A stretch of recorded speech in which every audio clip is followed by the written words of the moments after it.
जनवरी की आज 17 तारीख है और आज मैंने गार्डन में खूब सारे काम किए हैं क्योंकि आज जो सुबह तो खैर ठंड बहुत ज़्यादा थी और लग नहीं रहा था कि धूप आई, और बाद में जब धूप आ गई तो फिर मैंने सोचा कि जो मेरे पेंडिंग काम पड़े हैं तो कुछ तो मैं निपटा ही लूँ।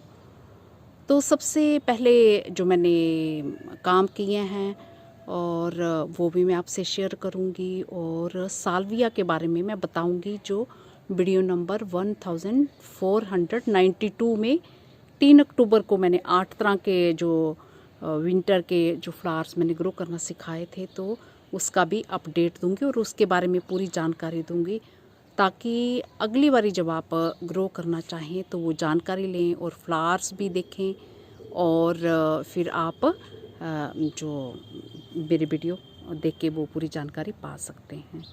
तो नमस्कार जी, मैं मंजू। ये तो मेरे भाई बहन जानते ही हैं कि पिछले दिनों जो लगातार खूब सारी बारिशें रहीं तो उनसे हमारे खूब सारे प्लांट्स जो हैं ख़राब हो गए। ख़ास करके क्रिसेंथेमम के फ्लावर्स तो हमारे बहुत सारे जो है ख़राब हो गए। तो वो काफ़ी कुछ ये मेरे गार्डन में पड़े हुए थे, तो मैं सोच रही थी आज हटाऊंगी कल हटाऊंगी, और भी गार्डन के दूसरे सारे काम तो मैं अकेले ही खुद सारा काम गार्डन का करती हूँ, तो मैं टाइम ही नहीं निकाल पा रही थी। तो आज सबसे पहले मैंने यहाँ पे आपने देखे होंगे खूब सारे मेरे गमले पड़े थे, तो वो मैंने जो है क्रिसेंथेमम के हटाए हैं, और जो फूल थोड़े ठीक हैं उन्हें मैंने रहने दिया है, उनको अभी मैं इंजॉय करूँगी। और जब वो ख़राब होंगे तो फिर धीरे धीरे अभी तो मैंने कुछ एक हटाए हैं क्योंकि जितना मेरे पास टाइम था, जितना काम मैं कर सकती हूँ उतना ही किया है। तो एक काम ये हो गया ज़रूरी, और दूसरा काम ये है कि जब पानी बरसता है तो खूब सारी घास फूस जो है हमारे गमलों में निकल आती है, फूलों के गमलों में हो आती है। तो अगर हम उस घास फूस को निकालते नहीं हैं तो बहुत जल्दी वो बड़ी हो जाती है और सारी गमलों की खुराक ले लेती है, और जो प्लांट्स लगे हों उसमें तो वो फिर अच्छे से बढ़ते नहीं हैं। तो काफ़ी कुछ गमलों की मैंने निकाली है और काफ़ी कुछ अभी है, जब जैसे टाइम मुझे मिलेगा तो फिर उसी हिसाब से उसी तरीके से फिर मैं निकालूंगी। तो तीसरा काम मैंने ये किया है, ये बर्जीनिया स्टॉक देख सकते हैं, ये आपके सामने ही ग्रो करना मैंने सिखाया, पूरी जानकारी भी दी। तो बारिश से इसके प्लांट्स जो हैं पूरे ही लौट गए थे, जो ये टॉम ने ख़राब कर दिए थे, तो और मैंने फिर दोबारा से सीड डाल दिए थे। तो ये देखिए ये हैं, और फिर आज मैंने इस पर ये ऐसे इस तरह से लकड़ी लगा के ये थोड़ा सा बांधा है, इसको ठीक करने की कोशिश की है। तो देखो कितना ठीक होता है, क्योंकि ये पूरा बुरी तरह से ऐसे ये फैल चुका। और चौथा काम मैंने आज गार्डन में क्या किया है, बहुत सारे प्लांट्स के साथ जैसे ये छोटे छोटे गमलों में लगे हैं और सपोर्ट नहीं इनको दी गई थी, और ज़्यादा पानी होने से तो फिर मैंने ये लकड़ी वगैरह जैसे बांध दी है, लकड़ी की सपोर्ट लगाई है और ये इसे कपड़े से बांध दिया है ताकि ये मेरे प्लांट्स जो हैं सीधे रहें। और ये कुछ एक गमले इधर से उधर किए हैं, तो जो खाली जगह बची है खूब सारे गमले निकाले हैं, उनकी जगह ये रखें। जैसे ये भी रखा है रूमैक्स, कई भाई बहनों ने बोला था कि रूमैक्स दिखाओ, तो दिखाया भी बीच में, तो ये खिलना शुरू हो गया। तो इस तरह से ये मैंने इसे भी रखा है। तो ये सब ढेर सारे काम किए हैं। तो अब सोचा चलो साल्विया के बारे में भी दिखा दूं जो मैंने वीडियो बनाया था। और तो साल्विया के जो बीज मैंने दिखाए थे वो बिल्कुल अच्छे तो नहीं थे, पर फिर भी कुछ एक प्लांट्स उसमें निकल आए और कुछ बाद में निकले, सारे इकट्ठे नहीं निकले।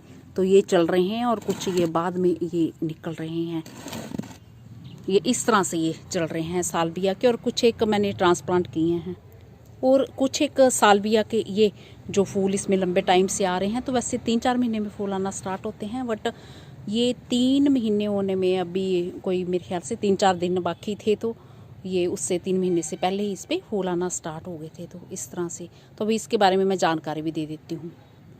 तो कुछ एक ये जो लगे थे इसमें मैंने पौधे रहने दिए, वो कुछ ट्रांसप्लांट किए हुए बताए। तो ये बाद में बड़े बारीक बारीक थे, तो धीमी ग्रोथ थी, अब बड़े हो गए हैं तो मैंने इसमें रहने दिए हैं, तो इसमें फूल आना भी स्टार्ट हो गए हैं।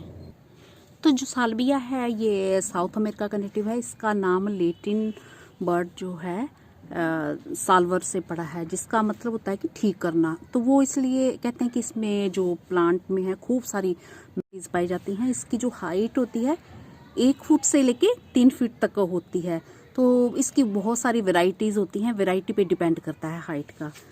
तो इसमें जैसे टॉल वैरायटी वो लंबी होती है और दूसरी छोटी, और ये थोड़ा बुशी तरह का प्लांट होता है। इसकी जो ब्रांचेस होती हैं वो बड़ी ही सॉफ्ट होती हैं, नाजुक जैसी होती हैं, और लीव्स किनारों पे कट लिए हुए, जैसे कि ये आप देख ही रहे हैं, ये इस तरह से दिख रही हैं, ये कट लिए हुए होती हैं। और इसके जो फ्लावर्स हैं वो लंबी स्पाइक पे लगते हैं, और जो है ट्यूबलर शेप के जैसे होते हैं। तो ये कई कलर्स में पाए जाते हैं, scarlet, red, white, cream, purple, pink, violet वगैरह होते हैं। और इसमें जैसे कि मैंने ऊपर बताया ना कि खूब सारी वेराइटीज़ होती हैं। तो प्रोपगेशन कैसे करनी है? हाँ, जो प्रोपगेशन है इसके सीड वैसे तो जो लगाने का टाइम है वो अगस्त और सितंबर है।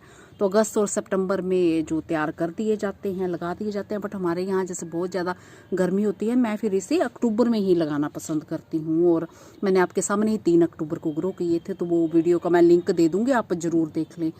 तो जब इसके 3-4 पत्ते आ जाएं, इसके जो छोटी सीडलिंग होती है, तो फिर इसे ट्रांसप्लांट आप कर सकते हैं, जहाँ फिर आप सीधे क्यारियों में लगा सकते हैं, जहाँ गमलों में और खूब सारे घने प्लांट्स हों तो फिर थिनिंग कर सकते हैं। और सोइंग के 3-4 महीने बाद जो फूल आना जो स्टार्ट हो जाते हैं, और कटिंग से भी इसे लगा सकते हैं।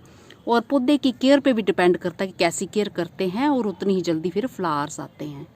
हाँ, जब इसके फ्लावर जो हम पौधे पहले तैयार कर लेते हैं, जहाँ कई जगहों में जो मौसम अलग तरह का होता है, अच्छा होता है, तो वो फिर एक बारी जब सीजन में फूल आ जाते हैं उन्हें कट कर दें, और दोबारा फिर से गर्मी आने से पहले वो 2 बारी भी फूल इसके पा सकते हैं उन पौधों में। बट मैं तो फिर सीड बनाना भी पसंद करती हूँ और ऐसे ही रहने देती हूँ। तो मिट्टी से कैसी, इसे रिच ऑर्गेनिक मिट्टी की ज़रूरत होती है, और पानी कैसा देना है, इसे हल्की मॉइस्ट जो मिट्टी पसंद है, और सनलाइट, इसे सेमी शेडेड कंडीशन अच्छी लगती है। और पेड़ों के नीचे भी आप इसे लगा सकते हैं, आप क्यारियों में, पोट्स में, और बॉर्डर के तौर पे भी आप इसे ग्रो कर सकते हैं। ये देखा, लंबी स्पाइक पे इसके ऐसे फ्लावर्स निकलते हैं, और ये ट्यूबलर शेप के इस तरह के ये होते हैं। तो मैं तो ये है कि इन्हें पूरी तरह से अच्छे से मैच्योर हो जाएं, सूख जाएं ऊपर, फिर मैंने इनका सीड चुनना भी सिखाया हुआ है, तो आप वीडियो सर्च कर सकते हैं। और सीड्स लिखें .. मंजू हांडा ऑर्गेनिक गार्डनिंग, या मंजू नेचर लवर, जिस भी चैनल में मैंने ये वीडियो डाला होगा, तो सीड कलेक्ट करने पे वो वीडियो आपको मिल जाएगा। और ठंडी जगहों में ये वीड की तरह उगे हुए होते हैं। तो हिमाचल में मैंने खूब सारे देखे हैं, वहाँ तो कोई ज़्यादा केयर भी नहीं करता, और ऐसी जंगली जगहों में खूब सारे ये